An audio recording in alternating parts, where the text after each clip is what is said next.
बिस्मिल्लाहिर्रहमानिर्रहीम। मैं हूं जवेद इकबाल हंजरा और आप देख रहे हैं आज की बात। नादरीन, मरियम नवाज़ शरीफ साहिबा तशरीफ़ ला रही हैं साहिवाल में। उनका एक वर्कर कन्वेंशन है, 27 तारीख का उनका ऐलान था और 27 तारीख को वर्कर कन्वेंशन वो करने के लिए साहिवाल में तशरीफ़ ला रही हैं। इस हवाले से किसान इत्तेहाद पाकिस्तान ने एक एहतजाज का ऐलान किया है और वो एहतजाज करना चाहते हैं महंगाई के ख़िलाफ़, बेरोज़गारी के ख़िलाफ़। किसान पिस गया है, खादें नहीं मिल रही, जो फसलें हैं उनका रेट अच्छा नहीं मिल रहा।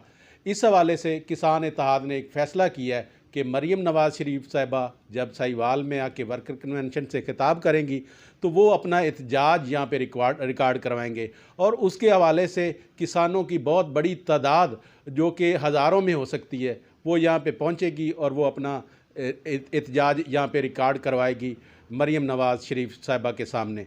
तो इसी हवाले से मेरे साथ कैप्टन टीजे मोहम्मद सैन साहब मौजूद हैं, जो पंजाब के सदर हैं किसान इत्तेहाद के। उनसे बात करते हैं कि उनका क्या प्लान है, क्यों वो एहतजाज करना चाह रहे हैं। इस मौके पे बात करते हैं। अस्सलाम वालेकुम कैप्टन साहब। जी वालेकुम सलाम। कैसे हैं सर? खैरियत से? अल्लाह करम सर, ठीक ठाक। सर, ये क्यों ये मौका आपने चुना कि इस मौके पे एहतजाज किया जाए? राज साहब, पहले तो मैं आपका शुक्रिया अदा करता हूँ। आपने हमेशा जब भी कभी मौका मिला है और किसानों की बात की है, और आज भी बड़े अच्छे मौके पर आपने याद किया और हम आए आपको कहकर। ऐसा है कि ये मौका तो इसलिए ठीक है कि अभी वफाक में हुकूमत है इनकी और वो वफाकी नुमाइंदा है, तो वो यहाँ आ रही हैं कि तो हमने सोचा है कि बजाय हम इस्लामाबाद में, आपको पता है कि बहुत ज़्यादा अखराजात आते हैं। सितंबर में हमने ऑलरेडी वहाँ एक धरना दिया था जो कि बहुत लंबा 9 से 10 दिन का धरना था, और वहाँ पर जो है हम बैठे रहे और बड़े हमारे गरीब ज़िम्मेदार उन्होंने ख़र्चे किए। तो अभी चूँकि हमें एक मौका मिला है कि वो चूँकि नुमाइंदगी कर रही हैं नून लीग की, और नून लीग की हुकूमत है वहाँ पर इस्लामाबाद में, उनके चाचा जो हैं वज़ीर आज़म हैं। तो इससे बेहतर मेरा ख़्याल है किसानों को अपनी आवाज़ उन तक पहुँचाने का मौका शायद ना मिलता। इसलिए हमने ये कल उनके जो सुबह एहतजाज है उनका कन्वेंशन है, तो हमने कहा कि हम पुरअमन तरीके से बाहर खड़े होकर अपने किसानों की आवाज़ उन तक पहुँचाएँ कि वो सिर्फ़ सियासी नारे ना लगाएं एक दूसरे के साथ, वो किसानों की बात भी सुने कि किसानों के मसाइल किस कदर हैं। किसानों के मसाइल तो इस हद तक पहुँच गए हैं, मेरे ख्याल पाकिस्तान की जो 76 ईयर जो एज है, आज तक किसान इतना परेशान नहीं हुआ था जो कि आजकल वो परेशान है। सर, कितने किसान कल जमा होंगे और आपके मुतालबात क्या है, क्या मनवाना चाहते हैं? सर, मैं जो कल तादाद है तो वो मेरा ख़्याल है कि मैं बड़ा उसमें हूँ कि ख़ुद ही लोग, एक हमने सिर्फ कॉल दी है तो उसके ऊपर इतने फ़ोन आ रहे हैं। मैं समझता हूँ कि वो किसान सैकड़ों में नहीं हज़ारों में होंगे, यहाँ पर ख़ुद ही आने के लिए तैयार है।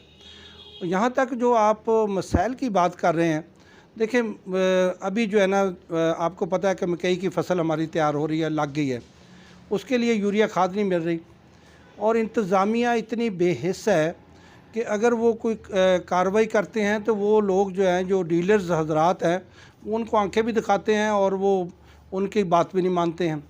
और अगर पिछले दिनों में मैं डीसी साहिवाल के पास हम एक मीटिंग लेकर गए कि जनाब मकई का बीज जो है, जो कि तकरीबन वो 12,000 से 14,000 उसकी कीमत है। पैनियर के कुछ बीज थे, कुछ मनसेंटो के थे, लेकिन है कि वो ब्लैक मार्केट में वो मिल रहे हैं 22,000 से लेकर 24,000 में। तो मुझे बड़ा हैरानगी हुई कि डीसी साहब ने कहा कि जी हम इसके लिए क्या कर सकते हैं, ये तो हमारे बस में नहीं है। ये जो मौजूदा अभी हमारे डीसी साहब हैं, तो मैं हैरान हो गया। तो अगर वो ये ब्लैक मार्केटिंग पर, और यूरिया की ये हालत है कि 2440 रुपये हराज साहब उसकी कीमत है यूरिया की, और वो मिल रही है 3400 से लेकर 3600-3800 रुपये में। अभी मुझे आप बताएं कि जो किसान 1400-1500 रुपया यूरिया का ऊपर भरकर, तो वो क्या ख्याल है कि इन्होंने जो कास्टिंग की होती है वो तो करती हैं कि जी इतने की यूरिया पड़ी, इतने की ये पड़ा, इतने का वो पड़ा, और इतने की इनकी मकई बिक जाएगी। तो वो, और पानी की ये हालत है कि अभी हमें जो 1 घंटा है वो 2-2 हज़ार में पड़ रहा है ट्यूबवेलों का। और हमने जो एहतजाज किया था सितंबर में, और 8 दिन हमारे लोग वहाँ भूखे प्यासे बैठे रहे, और खैर वज़ीर-ए-आज़म साहब ने मुलाकात की और उसमें जो है ना 2-4 चीज़ें हुई। 2 महीने तो पहले वो हमारे जो मुतालबे थे वो लटकाए रखे। आखिर वो हमारा रेट था कि जी हमें यूनिट रेट दे दी जाए, फ़िक्स कर दिया जाए, टैक्सेस ख़त्म किए जाएँ।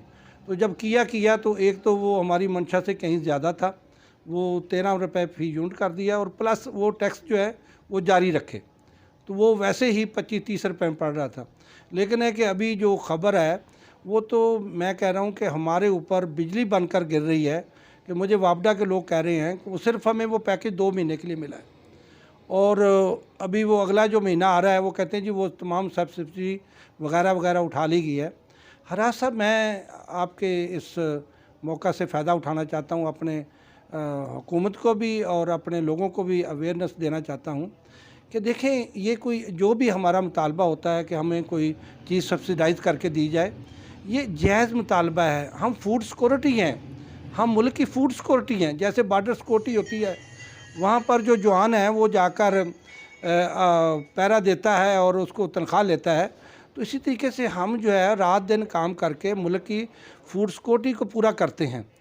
तो अगर ये फूड सिक्योरिटी ही उसको इतना इन्होंने ज़लील कर दिया कि वो अभी अगला जो है वो पैकेज ख़त्म करके, तो वो जो ट्यूबवेलों के बिल है वो वैसे ही जो ट्यूबवेलों के जो रेट है वो हमें जो घंटा है वो 2.5 से 3 हज़ार में चला जाएगा। और अगर 2.5-3 हज़ार का 1 घंटे का पानी लगेगा तो दैट मीन कि वो 1 एकड़ के लिए वो जनरल